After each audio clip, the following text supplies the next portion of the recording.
Welcome to the latest episode of the Real World Nutrition Podcast. This is episode 172, Busting Nutrition Myths for 2025. Hi, everyone. Welcome to another episode of the Real World Nutrition Podcast. I am your host and registered dietitian, Shelley, and I want to make it clear how this episode 172 is different from 171, where 171 I was talking about specific diet myths, more fad diet myths, where today I'm covering some general nutrition myths that are not specifically diet or weight loss related. So I do want to make clear, nutrition, I do talk about diet, which is an overall pattern of eating in many contexts, but there are so many myths not related to diet or weight loss that I do want to make it clear. And there is just so much misinformation out there. And as long as I've been a dietitian, this misinformation has been out there. And that was before social media, before influencer was a topic or a job title. And I want to separate some of this fact from fiction or fiction from facts. So I'm going to highlight 9 common myths and talk about 5 essential foods for any eating pattern. And I want to make it clear here is there is some overlap in past episodes that I've done and even some from last week or episode 171. And I will mention those, but I'll also link those in the show notes if you want to go for a deeper dive into those from past episodes. And I do want to also announce or mention again that I do have a free ebook that you can download, Top 10 Nutrition Myths Busted. Get the facts. That link is also in the show notes, or you could just head to shelleyryel.com and look for it there. It is a pop-up and banner message. All right. So let's get into these top 9 nutrition myths.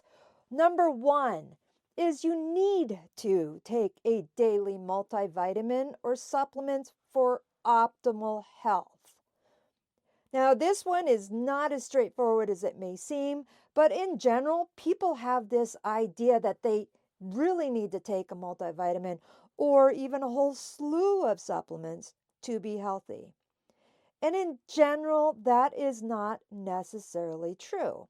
Now, there are some segments of the population or very specific times where we might need a supplement, such as when we're pregnant, when we're lactating or breastfeeding, if somebody is vegan, and definitely if somebody has been diagnosed with a deficiency or has a condition where we will have a deficiency in a specific nutrient. But in the big picture, most nutrients should come from food. And this is the big thing, is nutrients come from food. So those vitamins and minerals, the iron and the B12 and the vitamin C and the zinc and all of these things come from our food. And there's been plenty of times where nutrients have been pulled out, isolated to become a dietary supplement. Most of us are aware of that. But really, it has been consistently shown that those supplements don't have the same benefit as compared to getting the whole food in which those nutrients come from. So, for example, omega-3s are very important to our health, and we find that the best way to obtain omega-3s, the best benefit more specifically, is when it comes from the food, the fatty fish, the walnuts, the flax seeds, rather than taking the supplement omega-3. So that's just one of many examples. And again, multivitamins could be useful for some who have different needs. But if you're having an overall varied diet, you shouldn't need it. And here's something very important that people don't realize. There are some nutrients that if we overconsume them from supplements can become very toxic. We don't have that with food, but that nutrient in isolation can be potentially toxic. So I want to mention, I addressed these top nutrition supplements in general, in episode 123, 124, and in 145. So I went into a deeper dive into those. All right, number 2, egg whites are healthier than whole eggs. This still persists. Oh my gosh, people just cannot let this one go. And really, egg yolk, the truth is egg yolk has essential nutrients that we need. So nutrients like choline, it is one of the few sources of vitamin D. So vitamin D we can't find in many foods, but egg yolks have vitamin D. And half the egg's protein are in that egg yolk. But I still, even in the past week, had somebody mention they specifically have egg whites. And cholesterol, if you're concerned about dietary cholesterol, most people don't need to be concerned about dietary cholesterol. It's the type of fat we consume that affects our blood cholesterol. So quit throwing out the egg yolk and go ahead and have the whole egg. And really, a whole egg in general is about 7 to 8 grams of protein. And so if you're only eating egg whites, that's a lot of egg whites just to get 4 grams of 4 grams of protein, 3 to 4 grams of protein in an egg white. That's not a whole lot. So go ahead and head to episode 38 and 143, where I do talk about that a lot more. And I also have episodes related to all those labels around eggs, the free range and cage free and all that. Now, number 3, I won't stick with too long. I've talked about this one multiple times as far back as episode 4 and episode 171 last week. This is carbs. Carbs make you gain weight? No, no, no. It is overall calorie intake, not carbs specifically, that make us gain weight. And yes, there are these so-called junk food carbs, like chips and pastries and all of those things. But as I've said before, any food that comes from a plant is a carbohydrate. So whole grains, fruits, vegetables, those are carbohydrates. And we really have not seen people who are eating so many fruits and vegetables that they're gaining weight. And those are carbs. Here's number 4. Fresh produce is the best, or fresh is best, or fresh is healthier than frozen produce. This I addressed way, way back in episode 3. And the truth is that frozen produce is often just as nutritious, if not more nutritious, than fresh, especially if that fresh produce has traveled long distances. So here's the thing. Fresh, frozen, even canned, I don't care. I tell people, just get more. What works for you? What is convenient? What is sustainable, as in reducing food waste? So fresh, yeah, nothing beats a fresh banana in my opinion, but frozen works too. There's fresh apples, and I don't know where you get fresh or frozen or canned apples. Not quite the same, but there's some we get frozen berries and cherries and all kinds of things. Canned as well are great. So again, go back in episode 3 where I talk about fresh, frozen, and canned if you want more of that. Now this one I've addressed a couple times, episode 118 and 141. Number 5, you need to detox your body with cleanses or special diets. I had somebody tell me just yesterday they were doing a detox at the beginning of the year. It was shakes and supplements, and they felt terrible. And a lot of times when people are talking about detoxes or cleanses, they suggest that the reason you feel terrible is your body purging all those toxins. That is not true. That is your body screaming for help that it is not being fed well. So the truth is your liver and kidneys handle detoxing for you. That is their job. That is their job. And I say, if you are needing a detox, you are needing a cleanse or a special diet to do whatever to your body, you need to re-look at your overall eating pattern rather than the detox or cleanse.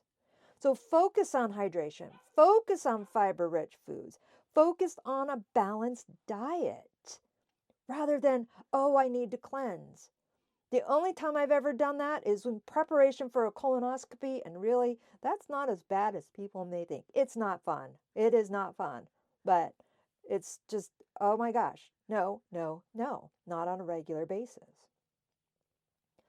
Number 6, this one still persists as well, as eating late at night causes weight gain.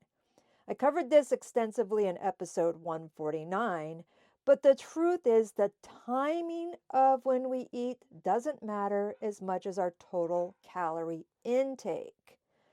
And the overall pattern of eating, timing of eating, there's a lot of interplay there, and I really help people a lot with their timing of eating. But at night isn't any different. Your body doesn't know what time it is on the clock. And if traveling in different time zones, if this was actually true, this would be a really big problem. That's not how it works. Eating late at night can lead to weight gain if it's tied to overeating or emotional eating. So it's not the time. Number 7, plant-based milks are always healthier than dairy milk or cow's milk. It's been a while since I've talked about this, but episode 6, I went into this pretty extensively, and I talk about this regularly. The truth is not all plant-based milks are equal. So a lot of times people are like, hey, it has calcium in it. Well, calcium is not the only nutrient we get from our dairy milk. We really get a decent amount of B vitamins in there, certain B vitamins more specifically, potassium, as well as protein. And of course, dairy milk is required to be fortified with vitamins A and D. But really, the plant milks, what people don't pay attention to is the protein in the plant milks. It is virtually void of protein except for soy milk. So oat milk and almond milk and cashew milk and whatever milk is popular right now, look at the protein. It's almost non-existent. And a lot of times, depending on what kind you're getting, can be high in added sugars. So a lot of people are like, oh, I need more protein. I need to reduce my added sugars, but I'm having plant-based milk. Soy milk is the only one that I recommend as an alternative to cow's milk if you're unable or won't drink it. But again, take a look at the carton, take a look at the label and see what's going on there with regard to protein. Number 8, high protein diets damage your kidneys. This has been one that's just, a lot of people want to argue why a high protein diet is not good for you, and damaging your kidneys is one. But I want to make this clear. High protein diets are not necessarily what I'm promoting. It's higher protein doesn't have a problem for your kidneys. What it can do is displace foods like fruits and vegetables that are rich in other nutrients. So it can displace those, but it's not going to damage your kidneys for healthy individuals. So for healthy individuals, ensuring you're getting plenty of protein, possibly high protein, appears to be safe. Now, people with kidney disease do need to pay attention to their protein intake, but this isn't the case for the general population. Now, I will say this. If you're sweating and you smell like ammonia, you need to chill out on your protein intake because your body is trying to get rid of all the byproducts of kidneys. That might be potentially dangerous, but if you're not sweating ammonia, you should be okay. I talk more about protein in general in episodes 44 and 45. And then this last one for today's episode is number 9. There's one type of diet that works best for everyone. But everybody's like, well, you should follow this diet. You should follow this diet. You should follow this diet because that's the right one. Heck no. No, no, no. Let's put this out there. There is no one-size-fits-all diet. There isn't. What works for one person may not work for another. Now, there's general things I'll mention here in a minute that everybody should get. But that doesn't mean everybody should be vegan, everybody should be vegetarian, everyone should follow the Mediterranean, or everyone should follow the DASH, or everyone should follow whatever the diet may be. So things like genetics, medical conditions, lifestyle, personal preferences all play a role. And I have people who have told me, well, you should know that a vegetarian diet is better for you. Not necessarily. I do enjoy meat and my health is pretty good. My cholesterol's fine. I don't have health issues where I need to cut back on meat. I like it. And it's okay. But if somebody else doesn't want to have meat, that's okay too. And we can work around that and make sure they're getting a balanced diet. Well, I tend to say I follow a Mediterranean style diet. That's not strictly true because I probably have meat more often than the Mediterranean, which is a few times a month, but I don't have it every single day. So there's just so many variables here that I don't want to put it all into one specific name. Now, I did talk about this in my special episode 6 from December 2022, and I'll link that, of course, in the show notes like with all these others. But I do want to talk about 5 essential foods that everyone should eat regardless of their diet. So whether you're vegetarian or you're really needing to have that meat every single day, there are 5 foods you should have every day. And that first one is vegetables. Holy smokes, vegetables, people just aren't getting enough in general. Vegetables are rich in fibers, so many vitamins and minerals. And going with that is number 2, fruits, which also have fiber, plenty of vitamins and minerals. Some are different from the vegetables, so having both. And both fruits and vegetables are high in antioxidants. And fruits have that natural sweetness. So naturally occurring sugar, not the kind that people say, oh, you need to cut out sugar. No, you don't. Added sugars is the bigger concern. But fruits and vegetables, everybody should get these. Protein sources. Whether you eat animal-based foods or not, there's plenty of plant-based protein sources. And this is so important for tissue repair, maintaining our health, our immune system, so many things. So there's lots of plant sources, beans and nuts and seeds and soy products. The 4th food or type of food everybody should get is healthy fats. Healthy fats. So things like fats from avocados and olive oil and nuts and seeds. Liquid fats, not solid fats. And number 5, whole grains. Great source of energy, great source of fiber, loads of nutrients, and people are like, well, I can't eat gluten. Guess what? Gluten is not in all grains. It's only in 3 grains. There's lots of grains, lots of whole grains that don't contain gluten. So those are the 5 foods that, regardless of what type of diet you're following, should be included. So with that, I know that was a very quick overview of the 9 nutrition myths. But if you want a deep dive, click the link in the show notes and take a look at some of those other episodes I've done in the past. And I want to remind you, focus on balance, focus on sustainable nutrition. That means what you can do for the rest of your life. And stop falling for the trends. Stop going for a detox and relook at your diet overall. So you don't need to have this detox. If you're eating a healthy diet, you're fine. If you're not eating a healthy diet, You don't need to detox. You just need to relook and revisit the type of diet you're following. So again, with that, I want to remind you, as I said at the beginning, I have the free ebook, Top 10 Nutrition Myths Busted.